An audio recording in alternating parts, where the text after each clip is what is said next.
स्थिति लावे, वृंदावन का आश्रय मत छोड़ना, वृंदावन का वास मत छोड़ना। बहुत विचार कर कह रहे हैं। देखो, इस बात पर विश्वास करोगे तभी आप आगे बढ़ पाओगे। कुछ भजन ना हो आपका वृंदावन में, जिनको वास मिला है, वो केवल अपने पापाचरण को रोक ले, विवेक से, वैराग्य से, भगवद आश्रय से निश्चित भगवत प्राप्ति हो जाएगी। वृंदावने प्रभाव सुन अपनो ही गुण देत, जैसे बालक मलिन को मात गोद भर लेत। भले मलिनता का स्वभाव है, लेकिन वृंदा टवी मां उसे अपनी गोद में ले लेगी और उनकी गोद में प्रिया प्रीतम खेल रहे हैं, अर्थात प्रिया प्रीतम की निश्चित प्राप्ति धाम के प्रभाव से। ये मन है जलाएगा, मन है भगाएगा। ये कई वर्ष हो गए, कुछ आनंद तो नहीं मिला। ऐसे दृश्य देखने को मिलेंगे। ये भी तो वृंदावन वास कर रहे हैं, देखो क्या कर रहे हैं। आपको विचलित नहीं होना, आपको धैर्यवान बनना है। माया ही वृंदा विपिनम विहाय, मत छोड़ना, मेरी प्रार्थना मान लो। वृंदावन का आश्रय और वास, आप वास कर रहे हैं और आश्रय धन का है, परिवार का है, भोगों का है, अभी कुछ वास में कमी है। तन मन के बन से ये, तन से भी और मन से। मन से आश्रय होता है और तन से वास होता है। अगर तन से वास हो रहा है, मन का आश्रय संसार विषय भोग संसार संबंध है, तो हो सकता है आपको यहां रहने पर भी आपका एक जन्म और हो। यदि आश्रय पक्का और वास पक्का तो भगवत प्राप्ति पक्की, इसमें संशय न करें। तन से आप वृंदावन नहीं रह पा रहे, लेकिन मन से आश्रय लिए भगवत प्राप्ति पक्की। तन से आप वृंदावन रह रहे हैं, मन से आप विषयों का आश्रय लिए हैं, तो एक जन्म और लग सकता है। ये हमारी बात बिल्कुल अक्षरशः आप हृदय में बैठा लीजिए। माया ही वृंदादि भय समन्ता, क्योंकि यदि आश्रय छोड़ दिया तो भय की संभावना है, अर्थात आवागमन चक्र से मुक्त होना बहुत कठिन है। कहां तुम्हारी वृत्ति फंस जाए, अंतिम समय क्या चिंतन हो, घाटा हो जाएगा हमारा।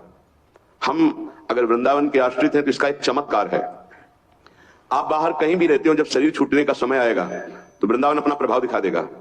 आपके मानस पटल पर राधा नाम आ जाएगा, राधा रूप आ जाएगा, तो आप मुक्त हो जाएंगे। विश्वास करो, क्योंकि विश्वास से ही भक्ति दृढ़ होती है। बिन विश्वास भगति नहीं, ते बिन द्रवहि न राम। जब तक भक्ति नहीं, तब तक भगवत कृपा का लेश मात्र अनुभव नहीं होगा, पर विश्वास से ही भक्ति दृढ़ होती है। आपका उद्धार हो गया यदि आप वृंदावन का आश्रय लिए हैं और वास स्वीकार किए हैं।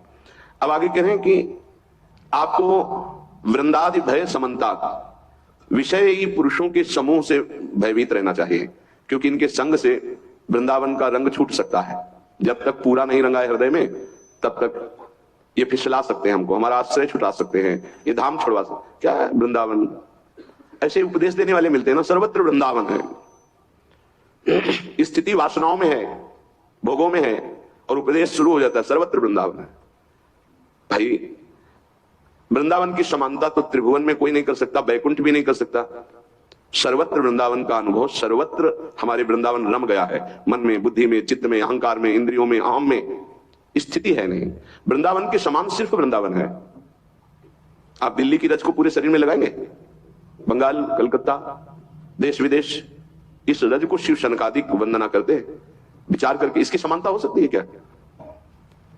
अव्यक्त रूप में तो भगवान सर्वत्र विराजमान है, लेकिन बाकी बिहारी के रूप में, राधा वल्लभ जी के रूप में, राधा रमण रूप में, यहां देखो घर घर ठाकुर, घर घर आराधना हो रही है।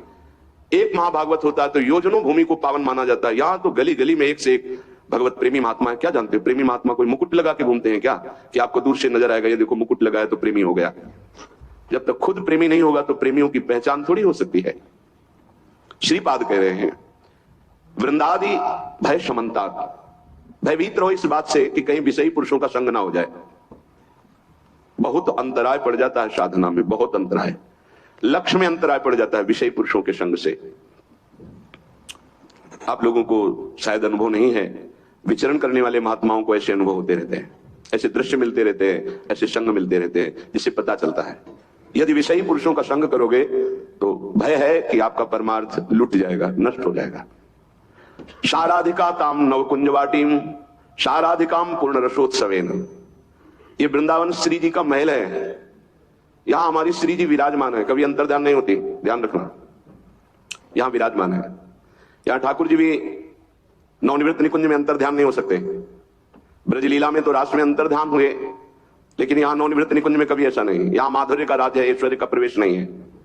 ब्रजलीला में ऐश्वर्य और माधुर्य मिश्रित लीला है। जो इस कुंज वाटी निज महल में रहता है, साराधिकाम पूर्ण रसोत्सवे में। वह किशोरी जो पूर्ण दया समुद्र कृपा समुद्र है, बिना साधन के भी उसे अपने रसोत्सव में सम्मिलित कर लेती है। उसका हृदय रास विलास रस से पूर्ण हो जाता है। श्रीपाद कह रहे हैं, महान संगानाम सहज मधुरात्म प्रिय कथा, प्रसंगानाम प्रेमोत्पुलक गलदश्राकुल गिराम, अपारे श्री वृंदावन रस महाब्धौ विहरताम